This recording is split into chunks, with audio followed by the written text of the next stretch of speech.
अस्सलामु अलैकुम वरहमतुल्लाहि वबरकातुहू। कैसे हैं आप लोग? मैं उम्मीद करता हूँ आप लोग बहुत अच्छे से होंगे और दुआ करता हूँ अल्लाह तबारक व ताला इस माह रमज़ान के पहले जुमा की आपको खूब बरकतों से माला माल फरमाए। दोस्तों, जैसा कि आपको अच्छे से मालूम है, आज अल्हम्दुलिल्लाह सुम्मा अल्हम्दुलिल्लाह जुमा का दिन है। तहे दिल से एक दूसरे को जुमा के दिन की मुबारकबाद पेश कर दें। ये रमज़ान शरीफ के महीने का पहला जुमा। आज मैं आपको इसी जुमा के ताल्लुक एक बहुत ही नायाब सूरह मुबारका, जिस सूरह मुबारका का नाम है सूरह कहफ। सूरह कहफ के बारे में आता है, अगर कोई भी इंसान, मर्द हो चाहे औरत हो, चाहे बुजुर्ग हो, चाहे जवान हो, चाहे बच्चे हो, जुमा के दिन अगर अपने मकान या कारोबार, दुकान की जगह कहीं भी पर बैठकर सूरह कहफ की तिलावत इंसान कोई भी कर ले तो उस घर से तमाम बुरी आफतें, तमाम परेशानियां खत्म हो जाती हैं। अगर आपके घर में जादू टोना है, आपके घर में असराती मामलात हो चुके हैं, आपके घर में रिस्क की तंगी रहती है, मालो दौलत की तंगी रहती है, पैसे की तंगी रहती है, या बीमारियां ज़्यादा रहती हैं, या आप चाहते हैं कि मैं कोई भी फला काम मर्जी के मुताबिक करना चाहता हूँ, मैं जैसी करना चाहता हूँ उसमें लॉस हो जाता है, मुझे उसमें कामयाबी नहीं मिल पाती। इंशाअल्लाह मैं पूरी जिम्मेदारी के साथ आपसे बोलता हूँ, आज आप जुमा के दिन थोड़ा सा टाइम निकालने के बाद सूरह कहफ को अगर आप पढ़ना नहीं जानते, सिर्फ 3 बार सुन ले और तुरंत अल्लाह की बारगाह में दुआ कर लें। रमज़ानुल मुबारक के महीने का वसीला दे करके इंशाअल्लाह आपकी तमाम हाजतें कबूल हो जाएंगी, आपके तमाम बिगड़े हुए काम बन जाएंगे, आपके घर की, कारोबार की किसी भी किस्म की कोई दिक्कत या परेशानी ख़त्म हो जाएगी। तो आप लोगों को चाहिए कि जितना ज़्यादा हो सके रमज़ान शरीफ के महीने में ज़्यादा से ज़्यादा इबादत करें, कुरान पाक की तिलावत करें, कलमा शरीफ का विर्द करें, दरूद सलाम की डालियाँ निछावर करें, गरीबों की इमदाद करें, मोहताजों का सहारा बने, बेवा और यतीमों का सहारा बन जाइए। हुजूर पाक सल्लल्लाहु अलैहि वसल्लम ने इरशाद फरमाया, जुमा के दिन सूरह कहफ को सुनने वाला अगर जब दुनिया से जाएगा, अल्लाह पाक उसकी कब्र से अजाब को दूर कर देगा, उसकी कब्र को रोशन फरमाएगा। तो दोस्तों, आइए बस इन्हीं तमाम अल्फाज के साथ सुन लेते हैं सूरह कहफ की तिलावत को। उससे पहले आप हमारे चैनल को दिल से सब्सक्राइब करें, वीडियो को लाइक करें और इस चैनल को बहुत ही तेज़ी के साथ सदक़े जारिया समझकर रमज़ानुल मुबारक के महीना में पहले जुमा की बरकतों को लेते हुए आप लोग ज़्यादा से ज़्यादा शेयर कीजिएगा। आइए अब आप और हम सब दिल लगाकर सुन लेते हैं सूरह कहफ की तिलावत। औज़ु बिल्लाहि मिनश शैतानिर रजीम। बिस्मिल्लाहिर रहमानिर रहीम। अल्हम्दुलिल्लाहिल्लज़ी अंज़ला अला अब्दिहिल किताबा व लम यजअल लहू इवजा क़य्यिमन लियुनज़िरा बअसन शदीदन मिन लदुन्हु व युबश्शिरल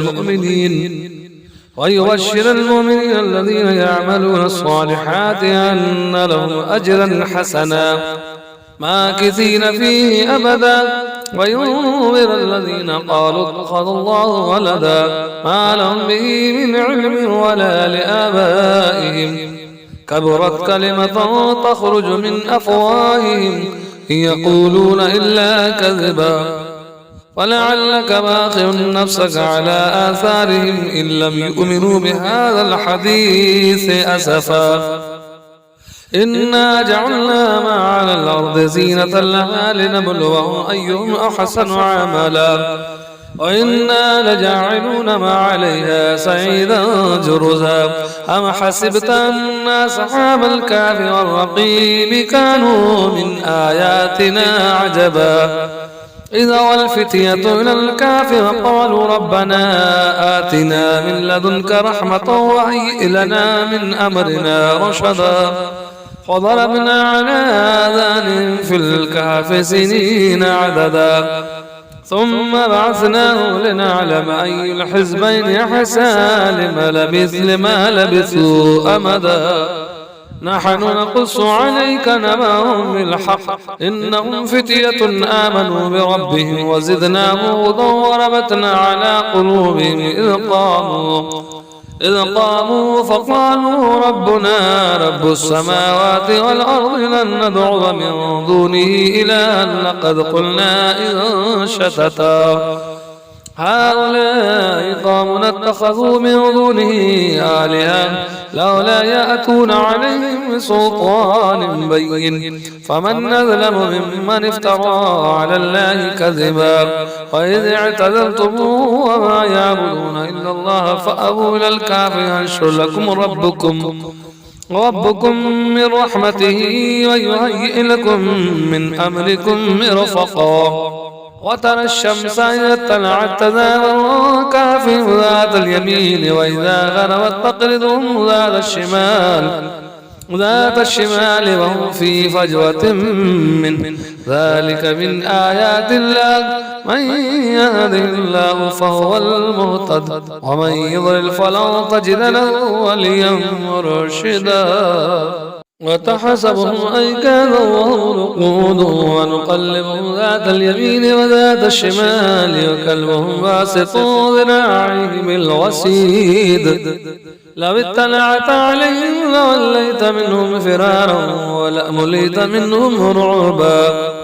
وكذلك بعثناهم لتسالوا بينهم قال قائل منهم كم لبثتم قالوا لبثنا يوما أو بعد يوم قالوا ربكم أعلم بما لبثتم فابعثوا أحدكم بورقكم هذه إلى المدينة فلينظر أيها أزكى طعاما فليأتكم برزق منه وليتلطف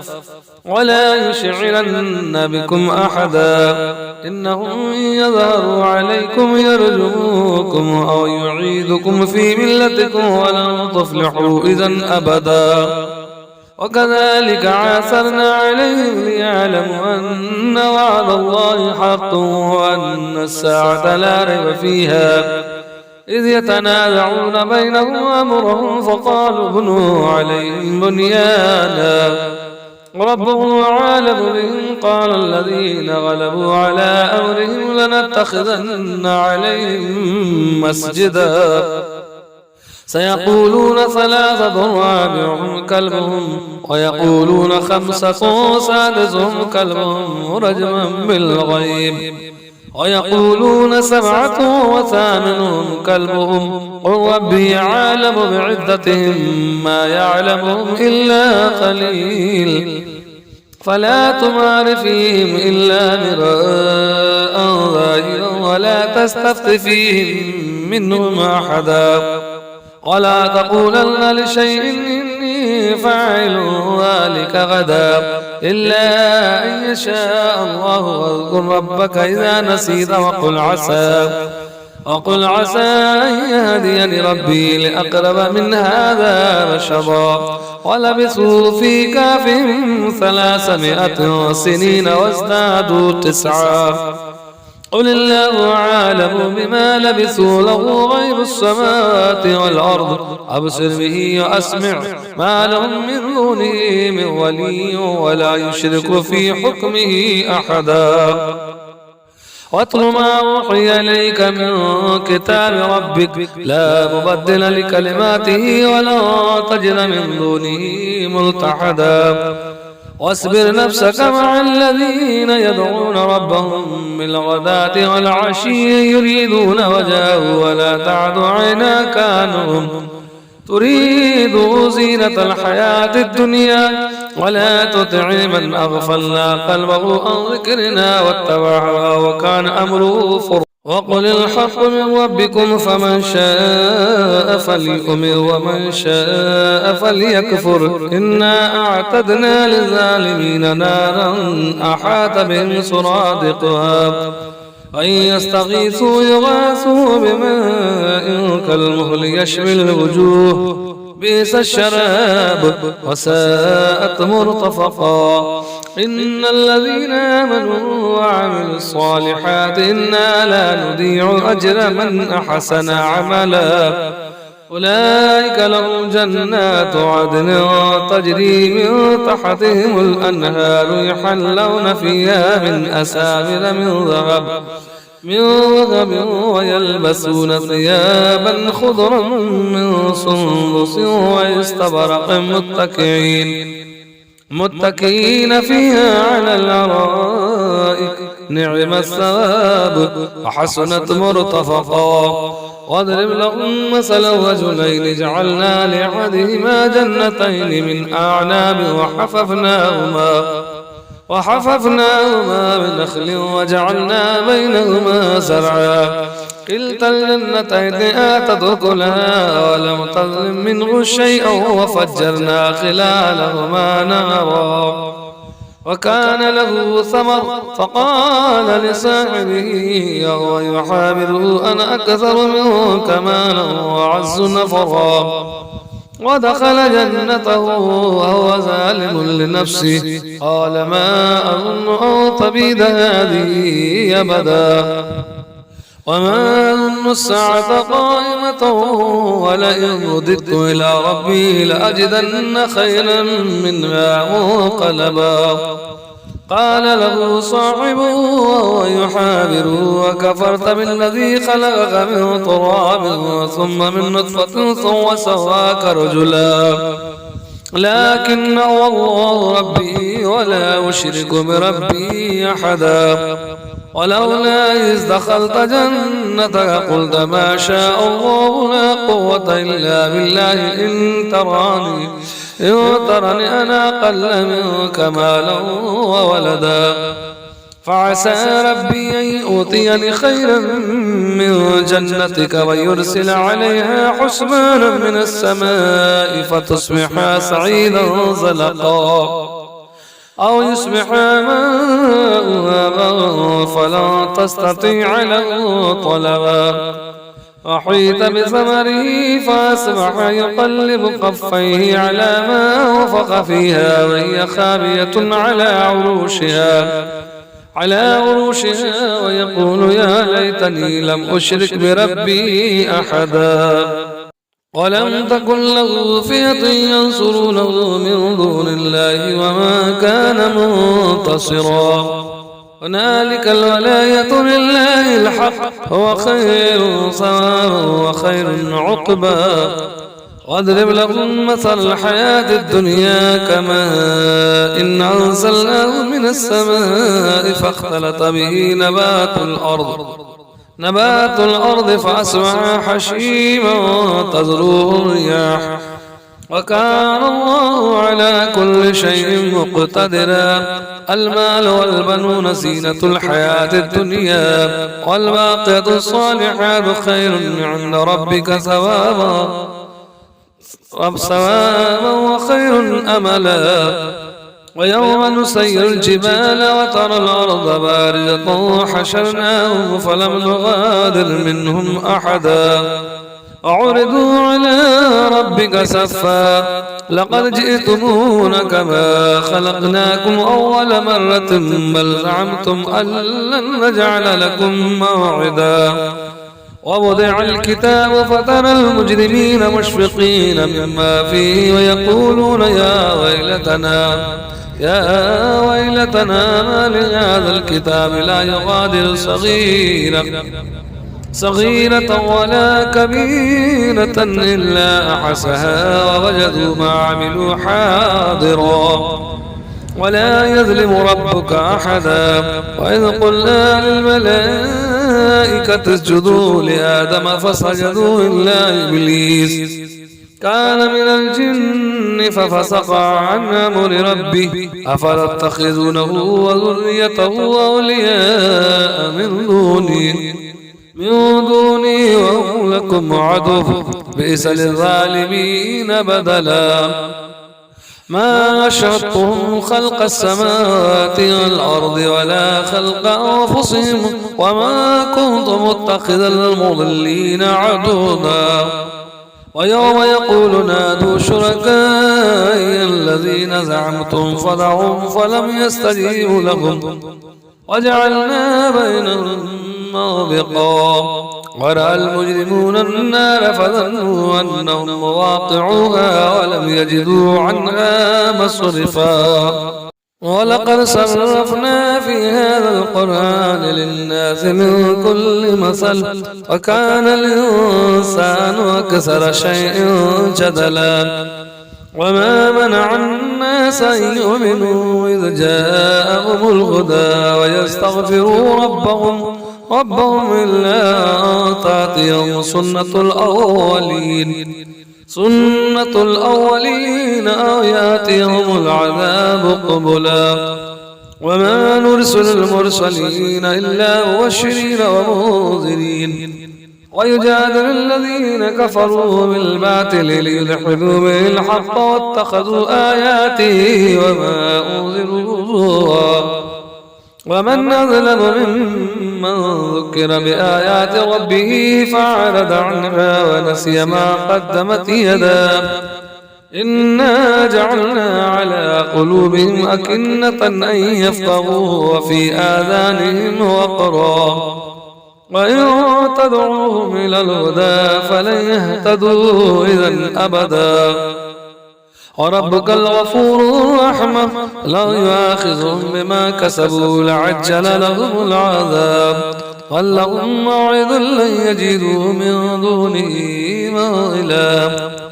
وتلك القرى أهلكناهم لما ظلموا وجعلنا لمهلكهم موعدا وإذ قال موسى لفتاه لا أبرح حتى أبلغ مجمع البحرين أو أمضي حقبا فلما بلغ مجمع بينهما نسي حوتهما فاتخذ سبيله في البحر سربا فلما جاوزا قال لفتاه آتنا غدانا لقد لقينا من سفرنا هذا نسبا قال أرأيت إذا وينا إلى الصخرة فإني نسيت الحوت وما أنسانيه إلا الشيطان وأن أذكره واتخذ سبيله في البحر عجبا قال ذلك ما كنا نبغي فارتد على آثارهما قصصا فوجد عبدا من عبادنا آتيناه رحمة من عندنا وعلمناه من لدنا علما قال له موسى هل أتبعك على أن تعلمني مما علمت رشدا قال إنك لا تستطيع معي صبرا وكيف تصبر على ما لم تحط به خبرا قال ستجدني إن شاء الله صابرا ولا عاصي لك أمرا قال فإن اتبعتني فلا تسألني عن شيء حتى أحدث لك منه ذكرا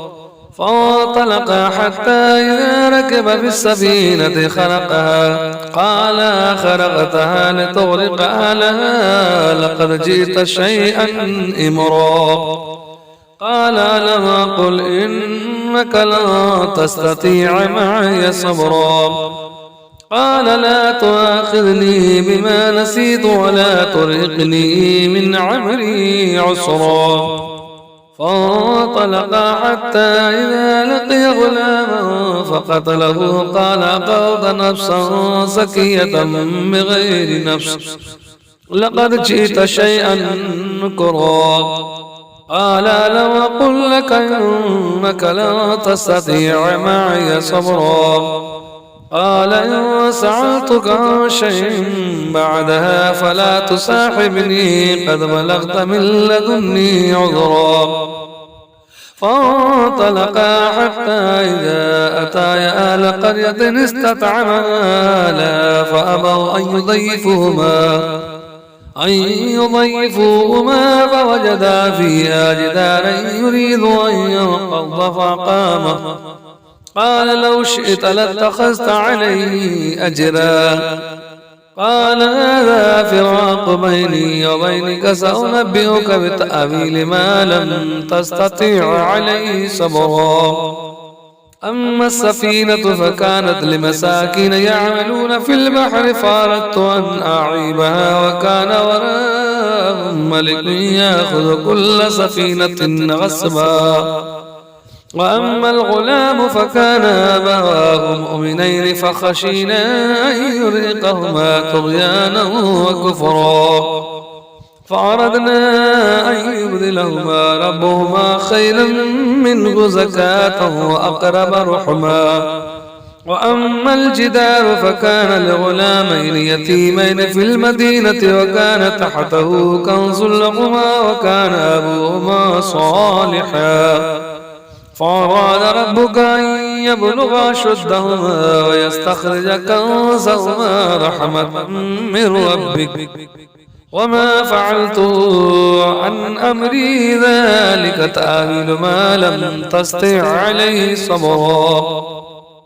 ويسألونك عن ذي القرنين قل سأتلو عليكم منه ذكرا إنا مكنا له في الأرض وآتيناه من كل شيء سببا فأتبع سببا حتى إذا بلغ مغرب الشمس وجدها تغرب في عين حمية قلنا يا ذا القرنين إما تعذب وإما تتخذ فيهم حسنا قال أما من ظلم فسوف نعذبه ثم يرد إلى ربه فيعذبه عذابا نكرا وأما من آمن وعمل صالحا فله جزاء الحسنى وسنقول له من أمرنا يسرا ثم أتبع سببا حتى إذا بلغ مطلع الشمس وجدها تطلع على قوم لم نجعل لهم من دونها سترا كذلك وقرحتنا بما لديه خبرا ثم أتبع سببا حتى إذا بلغ بين السدين وجد من دونهما قوما لا يكادون يفقهون قولا قالوا يا ذا القرنين إن يأجوج ومأجوج مفسدون في الأرض فهل نجعل لك خرجا على أن تجعل بيننا وبينهم صدا قال ما مكني فيه ربي خير فأعينوني بقوة أجعل بينكم وبينهم ردما آتوني زبر الحديد حتى إذا ساوى بين الصدفين قال انفخوا حتى إذا جعله نارا قال آتوني يفرغ عليه قطرا فما استطاعوا أن يذروه وما استطاعوا له نقبا قال هذا رحمة من ربي فإذا جاء وعد ربي جعله دكاء وكان وعد ربي حقا وتركنا بعدهم يومئذ يموج في بعد ونفخ بالصور فجمعناهم جمعا وعرضنا جهنم يومئذ للكافرين عرضا الذين كانت أعينهم في غطاء عن ذكري وكانوا لا يستطيعون سمعا أفحسب الذين كفروا أن يتخذوا عبادي من دوني أولياء إنا أعتدنا جهنم للكافرين نزلا قل هل ننبئكم بالأخسرين أعمالا الذين ضل سعيهم في الحياة الدنيا وهم يحسبون أنهم يحسنون صنعا أولئك الذين كفروا بآيات ربهم ولقائه فحبطت أعمالهم فلا نقيم لهم يوم القيامة وزنا ذلك جزاؤهم جهنم بما كفروا واتخذوا آياتي ورسلي هزوا إن الذين آمنوا وعملوا الصالحات كانت لهم جنات الفردوس نزلا خالدين فيها لا يبغون عنها حولا قل لو كان البحر مدادا لكلمات ربي لنفذ البحر قبل أن تنفذ كلمات ربي ولو جئنا بمثله مددا قل إنما أنا بشر مثلكم يوحى إلي أنما إلهكم إله واحد ومن كان يرجو لقاء ربه فليعمل عملا صالحا ولا يشرك بعبادة ربه أحدا أفحسب الذين كفروا أن يتخذوا عبادي من دوني أولياء إنا أعتدنا جهنم للكافرين نزلا قل هل ننبئكم بالأخسرين أعمالا الذين ضل سعيهم في الحياة الدنيا وهم يحسبون أنهم يحسنون صنعا أولئك الذين كفروا بآيات ربهم ولقائه فحبطت أعمالهم فلا نقيم لهم يوم القيامة وزنا ذلك جزاؤهم جهنم بما كفروا واتخذوا آياتي ورسلي هزوا إن الذين آمنوا وعملوا الصالحات كانت لهم جنات الفردوس نزلا خالدين فيها لا يبغون عنها حولا قل لو كان البحر مدادا لكلمات ربي لنفد البحر قبل أن تنفذ كلمات ربي ولو جئنا بمثله مددا قل إنما أنا بشر مثلكم يوحى إلي أنما إلهكم إله واحد فمن كان يرجو لقاء ربه فليعمل عملا صالحا ولا يشرك بعبادة ربه أحدا صدق الله العظيم.